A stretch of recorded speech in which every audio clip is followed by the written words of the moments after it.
The snow fell in heavy silence across the empty platform of Oak Ridge Station.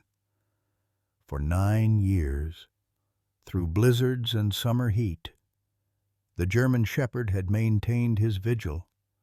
The locals called him Faithful Max, his once glossy coat now grayed, his dark eyes fixed on the curve where the tracks disappeared into the pines.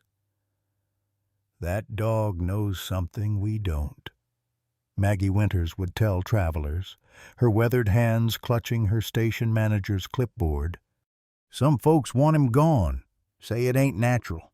Others bring him food, but nobody's been able to move him from that spot, third bench from the north end." The dog's ritual never varied.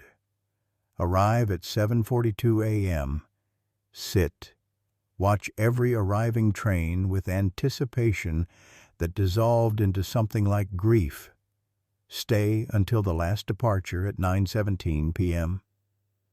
Even when blood stained the snow beneath his paws during the harshest winter, his devotion never wavered. What kept him waiting? The answer would shatter everything this town thought it knew about loyalty. Truth, and the terrible secrets buried beneath the frozen Montana earth. Leave a like and share your thoughts in the comments along with the city you're watching from now. Let's continue with the story. Oak Ridge.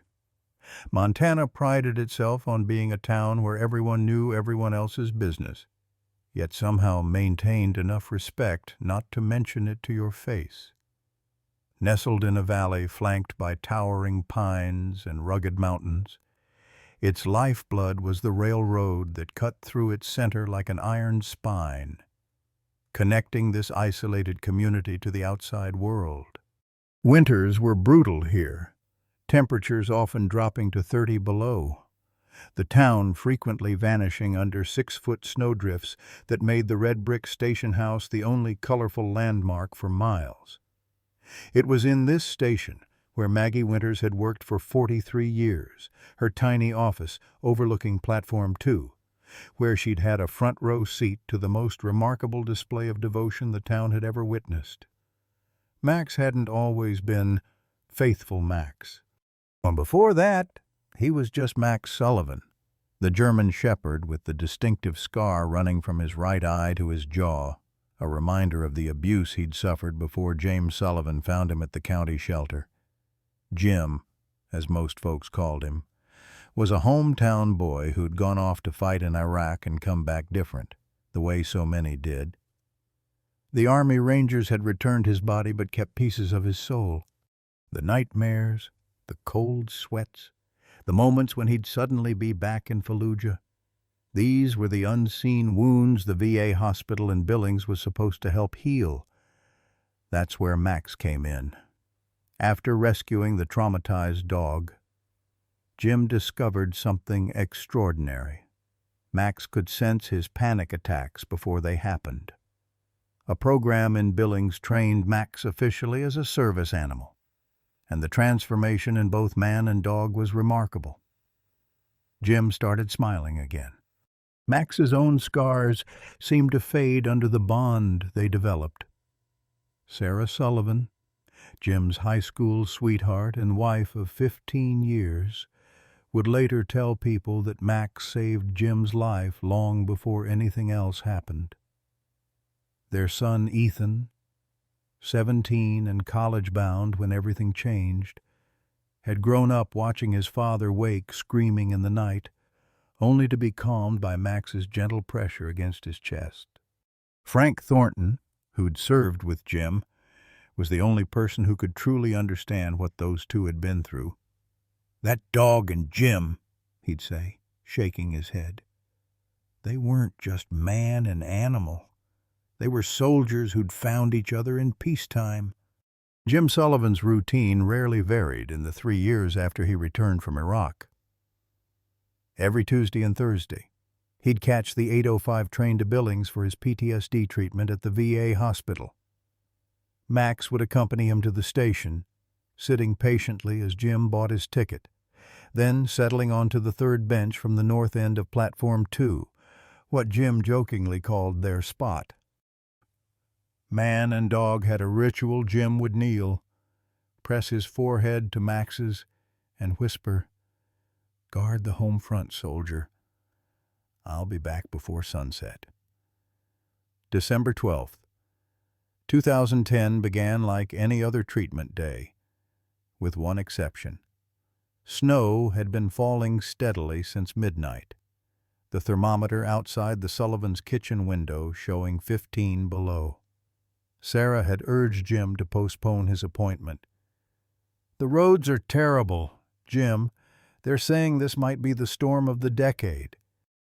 Jim had shaken his head, setting his coffee mug down with that gentle firmness Sarah had come to recognize. "Dr. Matthews only has openings on Thursdays. I can't miss another session." What happened next would be recounted dozens of times in the years that followed. Max, normally the model of canine composure, began behaving erratically the moment Jim reached for his coat.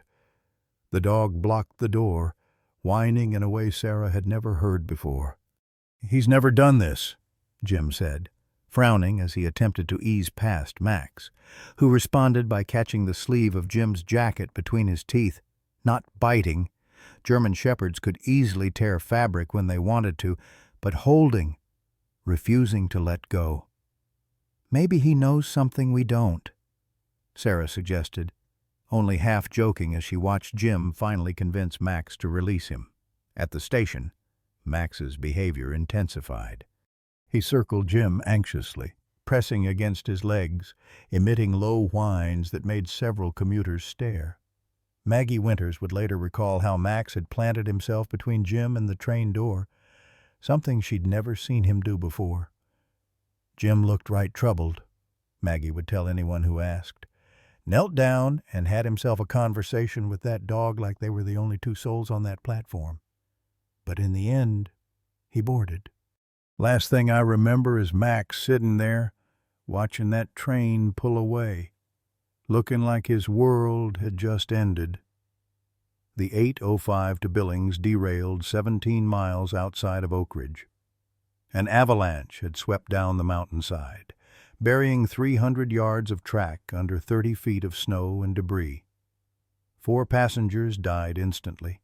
7 were injured, and James Sullivan was listed among the 3 passengers unaccounted for when rescue crews finally reached the scene 9 hours later. That evening, for the first time, Max refused to leave the station. 6 months into Max's unwavering vigil, the town of Oak Ridge had grown divided over what some called the station dog situation. The emergency town council meeting on the evening of June 17, 2011, drew the largest crowd the old municipal building had seen in decades. Every folding chair was occupied, with latecomers lining the walls, arms crossed, opinions formed. Mayor Wilson Peterson, a man who believed problems were best solved quickly and permanently, tapped his gavel against the podium. "Folks, we've heard complaints about the Sullivan dog from station patrons. Some find it unsettling. Others worry about sanitation. Compassionate as we all feel, there are ordinances about unattended animals in public spaces." Sarah Sullivan sat in the front row, shoulders squared, her face bearing the dignified exhaustion of a woman who had lost her husband and was now fighting for something she didn't fully understand herself. "Max isn't unattended," she countered, her voice steady. "I bring him food twice daily. Dr. Collins checks him weekly. He's cleaner than half the waiting areas in this town." Dr. Rebecca Collins, the local veterinarian, rose from her seat, clinical clipboard in hand. "Physically, Max is in remarkably good condition considering his circumstances. His behavior isn't harmful. He doesn't approach travelers unless they approach him first. Psychologically." She paused, choosing her words carefully. "What we're witnessing is an extreme but not unprecedented case of canine grief bonding. Moving him forcibly could cause significant trauma." Frank Thornton hadn't planned to speak, but something in the room's atmosphere, the dismissive shakes of heads, the whispered "just a dog" comments, ignited something in the normally reserved veteran. He stood, commanding attention without raising his voice. "That animal sitting at our station fought a war nobody here can understand," Frank said, his voice rough with emotion. "Jim Sullivan came home with pieces missing, pieces you can't see. Max put him back together when the VA, the pills, nothing else worked. Now you want to tell that dog his duty's done because it makes some folks uncomfortable." The room fell silent. Frank rarely spoke about the war. "I've seen dogs in combat zones find their handlers across impossible distances," he continued. "They have senses we don't. If Max is waiting, I say we let him wait." The debate might have continued indefinitely if not for what happened the following morning. Sarah, making her regular dawn visit to Max, found him digging frantically near the platform edge, something she'd never seen him do before. As she approached, Max stopped, looking up at her with an intensity that raised goosebumps on her arms.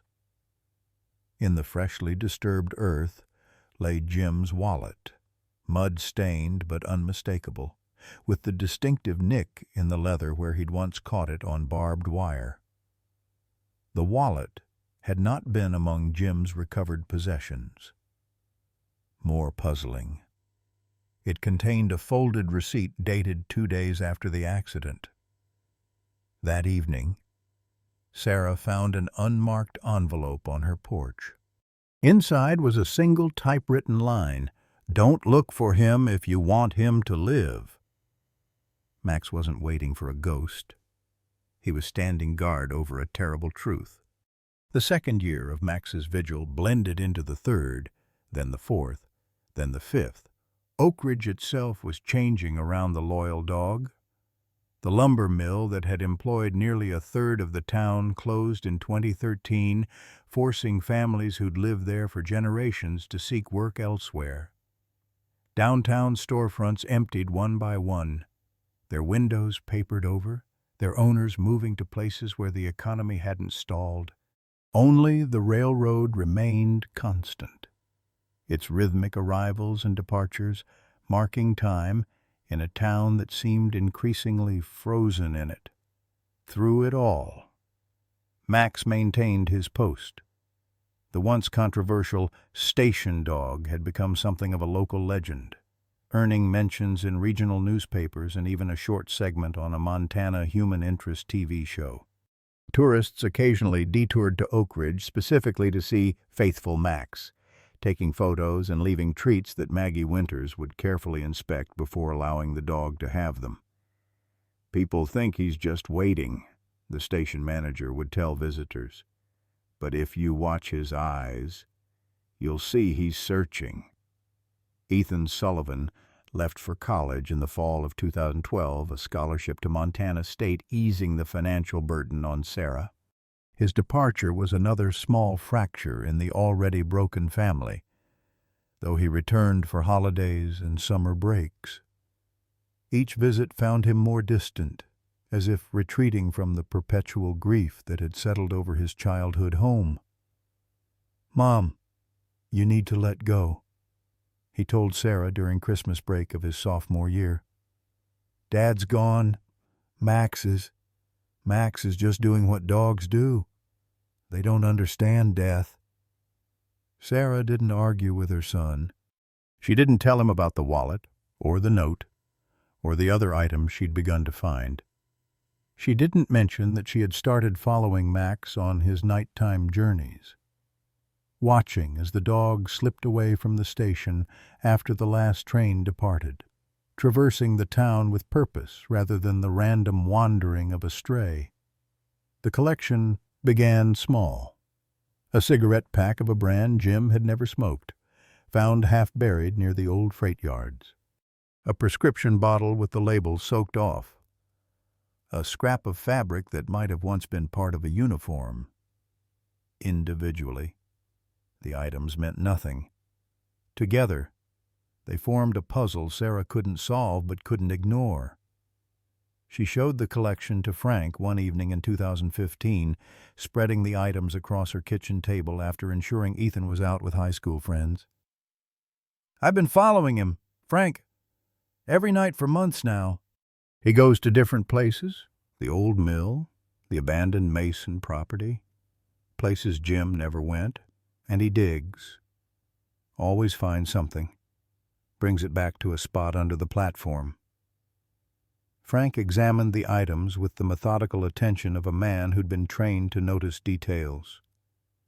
"These aren't random. Sarah, this prescription bottle, see the partial number? It's a VA prescription code. And this fabric, military grade." "What does it mean?" Sarah whispered, though they were alone in the house.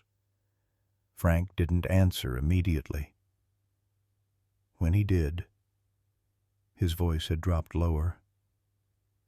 "It means you need to show me where Max is hiding these things." That night, they waited until Max left the station and followed him to his hidden cache, a hollowed-out section beneath Platform 2, accessible only through a gap in the worn wooden slats. Inside, arranged with surprising orderliness, were dozens of items, more than Sarah had realized existed. 2 weeks later, another envelope arrived. This one contained a Polaroid photograph showing Jim, gaunt but alive, holding a newspaper dated just 1 month earlier. On the back was written, "We're watching, always watching, not just him." The message was clear. Sarah began noticing unfamiliar cars parked near the station, strange men who seemed too interested in Max. She said nothing to Ethan during his increasingly rare visits home. She continued bringing Max food twice daily, pretending nothing had changed. But at night, she and Frank pored over the items the dog had collected, building a map of locations, searching for patterns in what appeared to be random debris. Meanwhile, Oak Ridge Station faced its own threat. Declining passenger numbers had put it on Amtrak's potential closure list. For Max, the station wasn't just a waiting place, it was the last connection to whatever truth he was guarding. The winter of 2018 brought 2 significant arrivals to Oak Ridge. The first was Ethan Sullivan, now 26, returning not as a visitor, but as the newest officer of the Oak Ridge Police Department. The second was a storm system meteorologist called Unprecedented, a polar vortex that sent temperatures plummeting to 40 below and buried the town under snow so deep that the first floors of buildings became impromptu tunnels carved through white walls. "I needed to come home," Ethan told his mother over coffee in the kitchen where he'd grown up. He didn't elaborate, but Sarah noticed the haunted look that sometimes crossed her son's face, the same expression Jim had carried back from Iraq. Some wounds, she knew, couldn't be explained, only understood. What remained unspoken was that Ethan had returned to a town barely recognizable from his childhood. Downtown Oak Ridge had become a collection of vacant buildings. The station, once the proud heart of the community, now served only 4 trains daily instead of 12. And through it all, Max, now 15 years old, his muzzle completely white, his gait stiffened by arthritis, continued his vigil. 7 years, Sarah said quietly.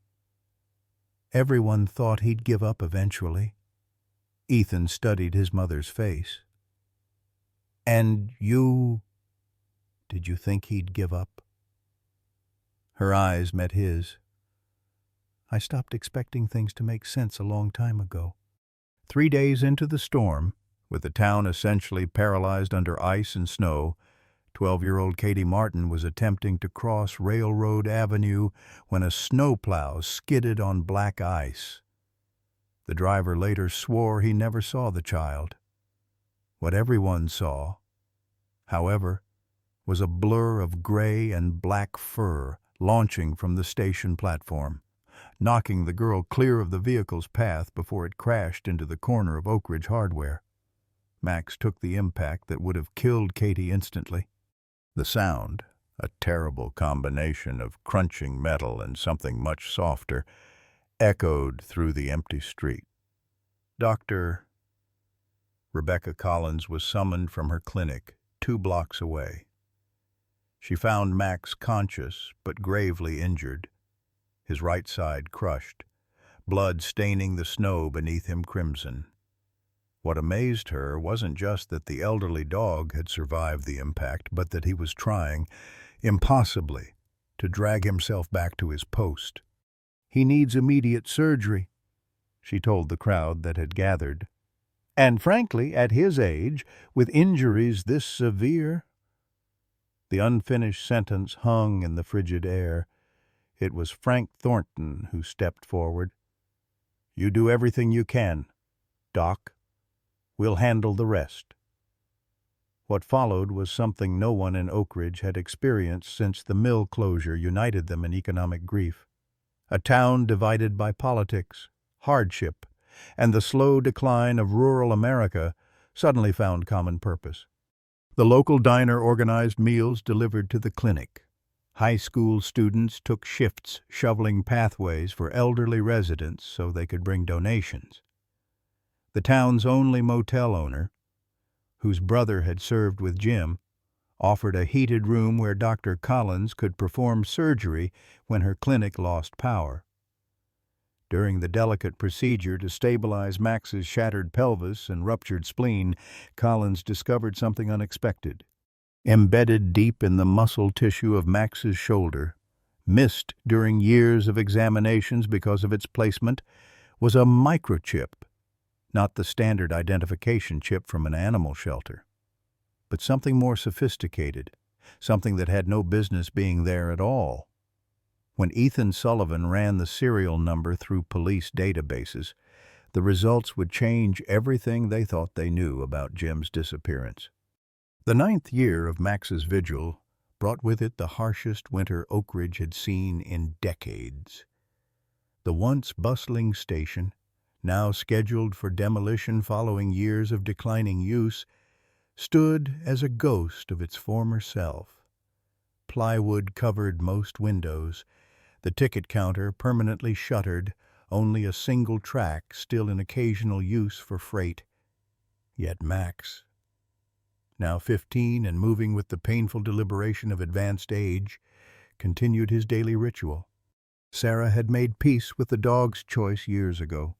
Each morning and evening she brought food and fresh water. Dr.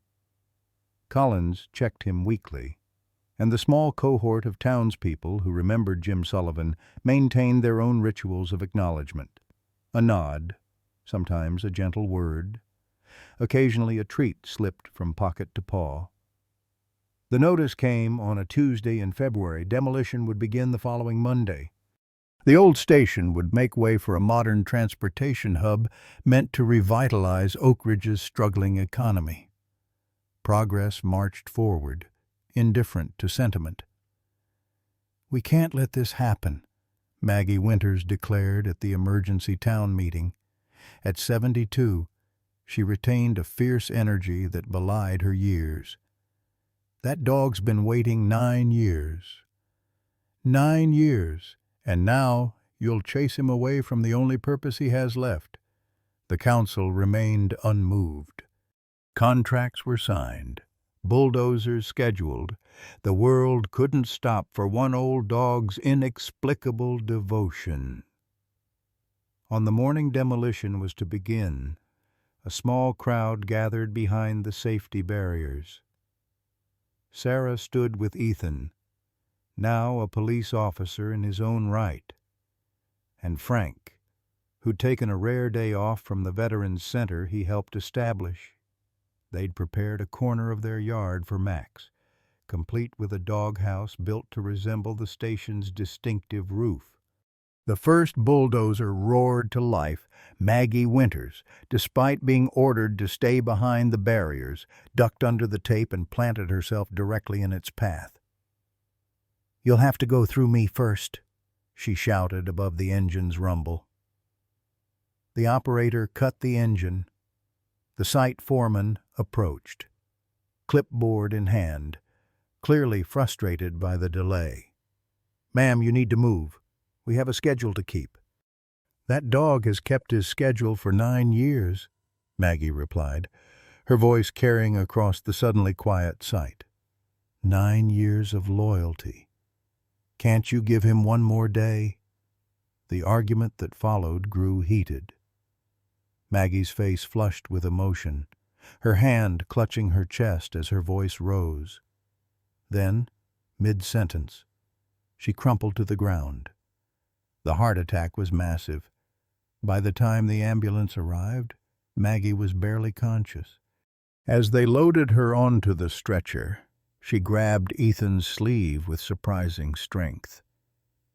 "The man," she whispered, her voice barely audible. "The man who watched.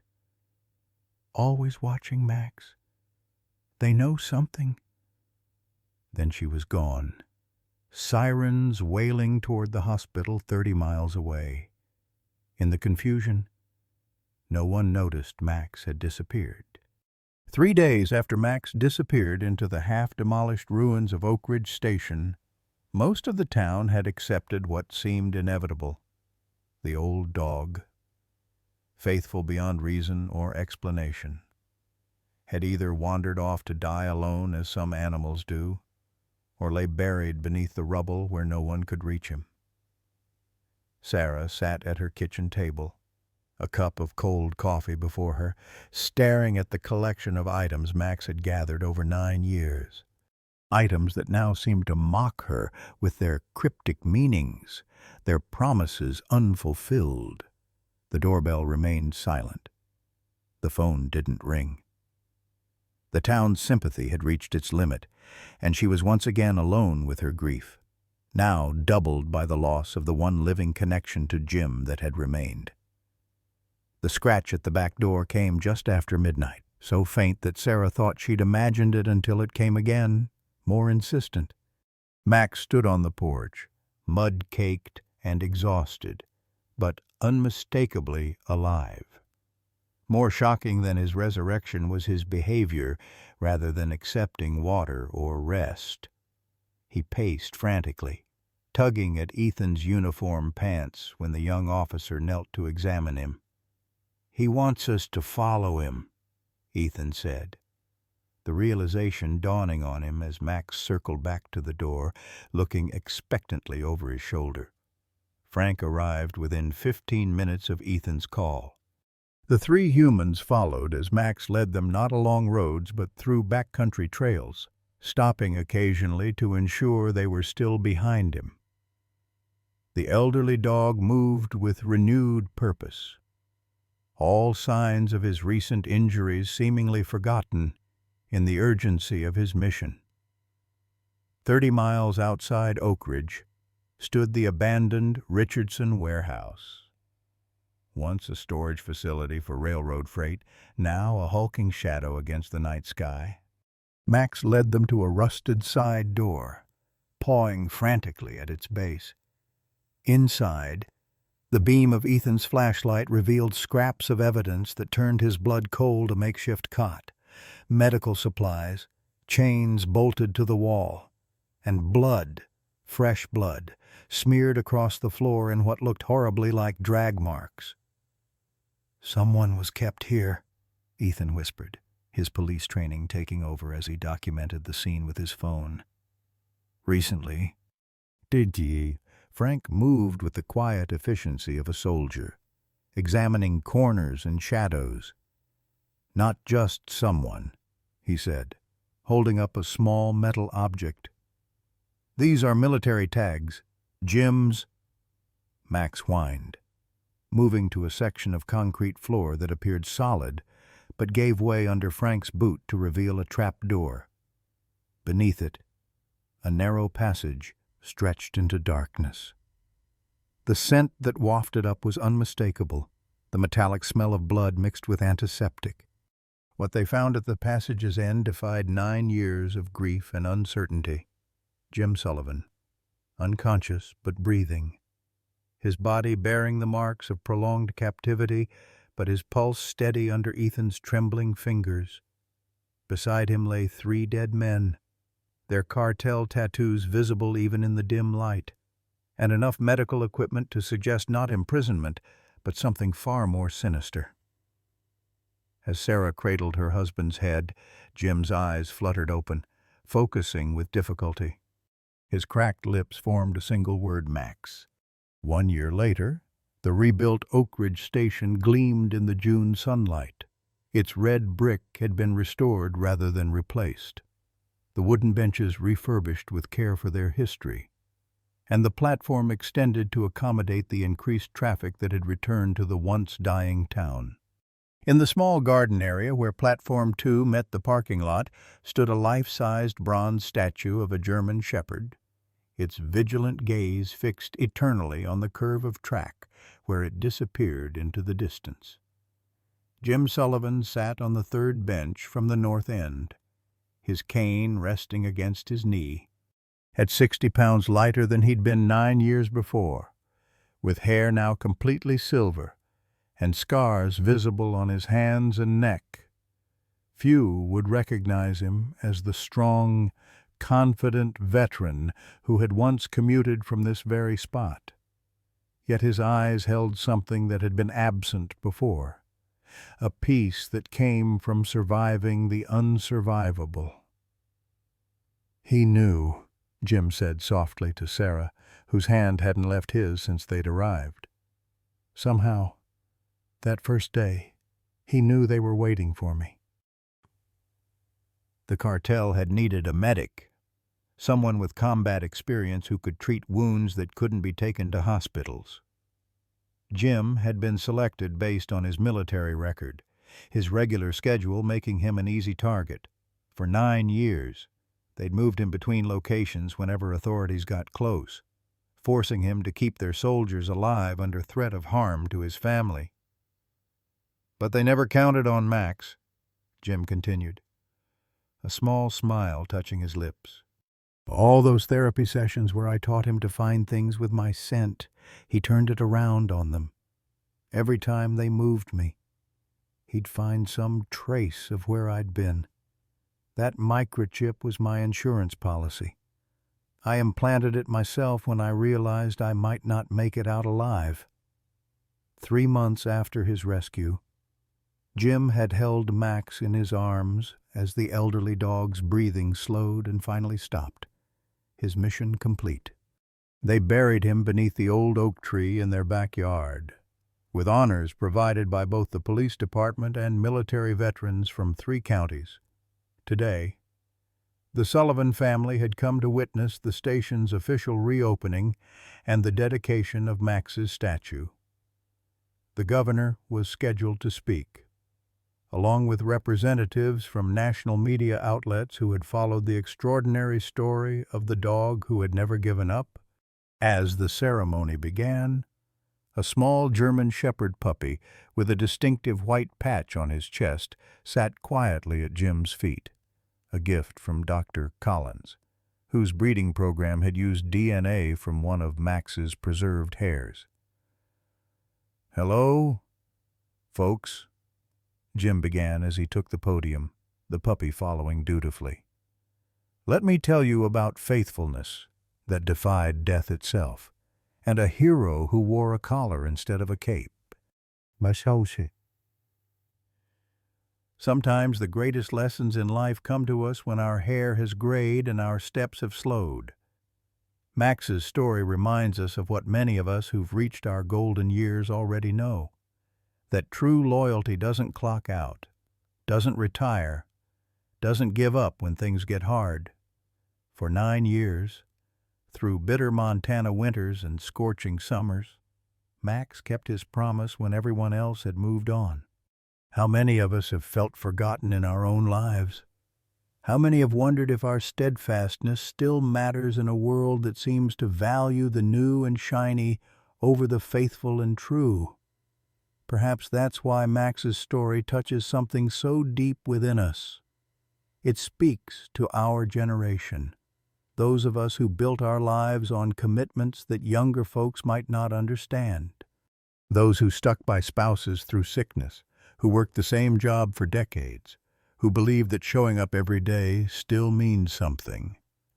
Max reminds us that sometimes the most heroic thing we can do is simply refuse to give up on someone we love, even when the whole world tells us we should. Our faithfulness, like Max's, can work miracles that logic and reason could never achieve.